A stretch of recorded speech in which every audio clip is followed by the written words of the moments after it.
এবার দেখাবো, নজর রাখবো বনগাঁ পুরসভার 6 নম্বর ওয়ার্ডের দিকে। একেবারে নদীর বুকেই নির্মাণ, ইছামতি নদীর উপর। দেখুন ছবিটা, ইছামতি নদীর উপরেই একেবারে বাড়ি তৈরি হয়ে গিয়েছে এবং সেই বাড়ি তৈরি করে বসবাসও করছেন বাসিন্দা।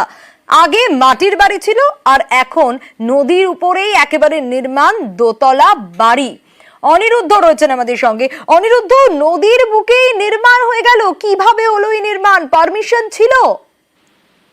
দেখো সোনিয়া, তোমাকে জানিয়ে রেখে যে উত্তর 24 পরগনার বনগাঁ পৌরসভার 6 নম্বর ওয়ার্ডে নিমাই কর নামে এই ব্যক্তি ইছামতি নদীর যে গার্ড ওয়াল বানানো হয়েছে, অর্থাৎ যাতে জল প্রবেশ না করে এই ওয়ার্ডগুলোতে, সেই জন্য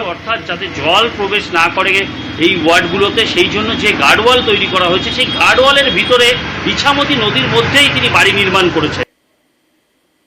ইছামতি নদীর মধ্যে কংক্রিটের পিলার করে তিনি বাড়ি করেছেন এবং তার স্ত্রী কিন্তু জানিয়েছেন যে তারা এটা অবৈধভাবে করেছেন, তিনি স্বীকার করেছেন এবং এরকম ভাবে অনেকেই বাড়ি করেছেন, এরকম অজুহাত দিয়েছেন এবং তিনি বলেছেন যদি ভেঙে দেবে। কিন্তু তার স্ত্রী জানেন যে তিনি অন্যায়ভাবে, এরকম বেআইনি ভাবে তিনি ওখানে বাড়ি করেছেন, তবুও তিনি বাড়ি করেছেন তেমনই দাবি করেছেন। অন্যদিকে বনগাঁ পৌরসভার পৌরপিতা গোপাল শেঠ জানিয়েছেন যে এই ধরনের বাড়ি হয়েছে তাদের জানা ছিল না। তাদের আগে, অর্থাৎ আগের যে বোর্ড ছিল বা পুরোনো দিনের যে সমস্ত বোর্ড ছিল, সেই আমলে এই বাড়ি নির্মাণ হয়েছে। তিনি সাংবাদিকদের মাধ্যমে প্রাথমিকভাবে জানতে পারলেন এরকম ঘটনা। তিনি দেখবেন এবং যদি বিদ্যাধরী ডিভিশন তাদেরকে অন্য জায়গায় থাকবার ব্যবস্থা করে দেয়, তাহলে হয়তো বা এখান থেকে অন্য স্তরে স্থানান্তর করতে পারবে, যেমন জানিয়েছেন বনগাঁ পৌরপিতা। যদিও বিদ্যাধরী ডিভিশনের সঙ্গে আমরা যোগাযোগ করবার চেষ্টা করেছিলাম, তাদের কোনো প্রতিক্রিয়া পাওয়া যায়নি। সোনিয়া, বেশ অনিরুদ্ধ, একটু শোনাবো যারা এই বাড়িতে বসবাস করেন, বাড়ির মালিক যিনি, তিনি বলছেন বেআইনি বাড়ি হয়েছে, ভুলও স্বীকার করেছেন। শুনুন। বড় ঘর নদীর পাড় দিয়ে আছে এরকম, সেইগুলো না রে তোমাকে দেখতে হবে। আপনার যেটা বাড়ি রয়েছে নদীর উপরেই, যে গার্ডওয়ালের পরে যে বাড়িটা করেছেন আপনারা, সেটা কি করা ঠিক হয়েছে? ঠিক হয়নি। মানে এটা জানতেন যে ওটা বেআইনি করছেন? এটা তো খাস জমি, কোনো ইয়েই নেই। না না, আপনার তো নদীর মধ্যে, তো ওটা আমার নদীর ভিতরে। হ্যাঁ, তা সেটা কি করা যায় নদীর মধ্যে বাড়ি? করা যায় না তো। জেনে শুনেই করেছেন? হ্যাঁ, জেনে শুনেই করা। মানে আপনি করা যায় না জেনেই করেছেন? এটা তো আমার বাবা করেছে। গাড়ি মানে বাড়ি আমাদের এই তো গার্ডওয়াল এই তো মাঝে হালে হয়েছে, এর আগে তো ছিল না। বাড়িটা তো গার্ডওয়ালের পরে করা হয়েছে। বাড়ি গার্ডওয়ালে ওইটা পরে করা হয়েছে, আগে ছিল মানে ওই পায়খানা বাথরুম যে নিচে, ওটা আগের থেকে। মানে আমাদের নৌকা নিয়ে আমাদের কাজকর্ম তো সব জলেই কাজ আমাদের। এবার মানে নদীর থেকে আমাদের নদীর সাথে আমাদের রুটি রোজি সব নদীর সাথেই টাচ। আমাদের নৌকা ফৌকা সবকিছু মানে থাকে ওদিকে, নদীতেই থাকে, মানে দেখাশোনার ব্যাপার থাকে। তো ওর জন্যই করেছে। আর করিনি তো আমি, আমার বাবাই করেছে। পৌরসভার চেয়ারম্যান গোপাল শেঠ কি বলছেন শুনুন।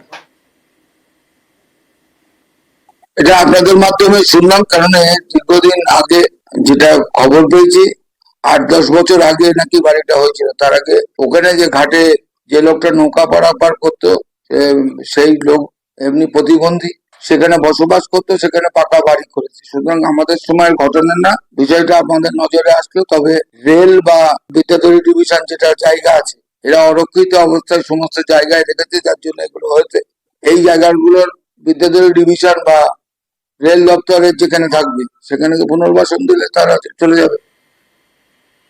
আর এবার দেখাবো সোনারপুরের ছবি, কারণ সেখানে পুকুর ভরাট হয়ে যাচ্ছে, একেবারে কাদা মাটি ফেলে চলছে জলা জমি ভরাটের কাজ। কিন্তু কেন, কারা করছে এই ভরাট, কাদের বিরুদ্ধে এই অভিযোগ?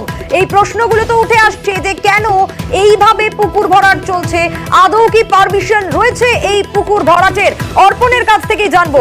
অর্পণ, পারমিশন কি রয়েছে, কেন, কাদের বিরুদ্ধে অভিযোগ, কারা এভাবে পুকুর ভরাট করছে?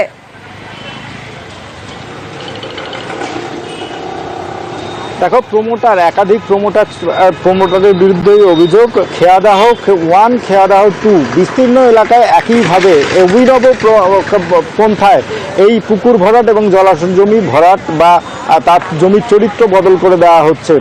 কাদামাটি, যেটা সচরাচর দেখা যায় যে মাটি দিয়ে পুকুর বা জলাজমি ভরাট করা হচ্ছে, এক্ষেত্রে দেখা যাচ্ছে যে কাদা মাটি সংমিশ্রিত যে জল, যে বড় বড় আবাসনগুলো তৈরি হয়, সেই আবাসনের জন্য যে পাইলিং করা হয়, তার মধ্যে থেকে যে বেরোনো কাদামাটি, সেই কাদামাটি ট্যাঙ্কারে ভরা হচ্ছে তুমি জানবে যে নির্দিষ্ট সময় পর যে পেট্রোলের গাড়ি বা ডিজেলের যে গাড়িগুলো আসায় সেই গাড়িগুলো বাদ চলে যায় এবং সেই গাড়িকে ব্যবহার করা হচ্ছে পুলিশের চোখে ফাঁকি দেওয়ার জন্য এবং তারা এসে পাইপের মাধ্যমে যে পুকুর বা জলাজমি রয়েছে যে কথা তুমি বলছিলে, এখানের এই গাড়ির চালক কি বলছেন? তিনি কি আদৌ বিষয়টার সঙ্গে অবগত যে পুকুর ভরাট হয়ে যাচ্ছে?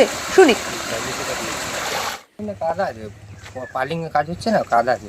কাদা আছে মানে এই করে এটা কোথা থেকে আনা হচ্ছে? এই তো মানে ফ্ল্যাট হচ্ছে ওখান থেকে। ফ্ল্যাট থেকে জমিন আছে, বলতে ভাই জায়গাটা গাড্ডা আছে, ভর্তি হয়ে মানে জায়গাটা মাটি ফেলা হচ্ছে মধ্যে কথা, মাটির ক্রাইসিস বলে মানে এই পাক মাটি ফেলছেন। কতদিন ধরে চলছে এটা? এই তো কাল থেকে আছে। কেন কি হয়েছে বলো তো? এই গাড়িটা তো লেখা রয়েছে, এই যে এইচপির গাড়ি যেটা লেখা রয়েছে, হিন্দুস্তান পেট্রোলিয়ামের গাড়ি যেটা লেখা রয়েছে, এটা কি মানে এখানে কি ডিজেল পেট্রোল পাওয়া হতো নাকি? ডিজেল পেট্রোলে বাদ হয়ে গেছে গাড়ি, ডিজেল পেট্রোলে চলতো, গাড়ি বাদ। আবারও ফিরবো, ঠিক কি বিষয়টা, গাড়ির চালকের বক্তব্যও তো আমরা শুনলাম।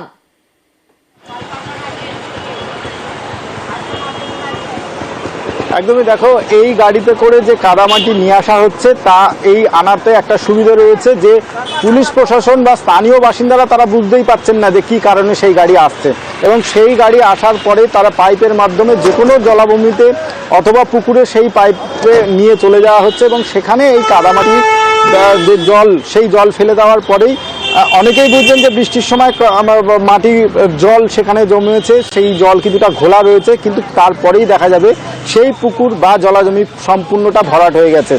প্রশাসনের আর স্থানীয় যে নেতৃত্ব রয়েছে অর্থাৎ শাসক দলের একাংশ এর সঙ্গে জড়িত বলে স্থানীয় মানুষজন তারা অভিযোগ করছেন। কিন্তু কতদিন ধরে এই কাজটা চলছে বলে অভিযোগ উঠে আসছে?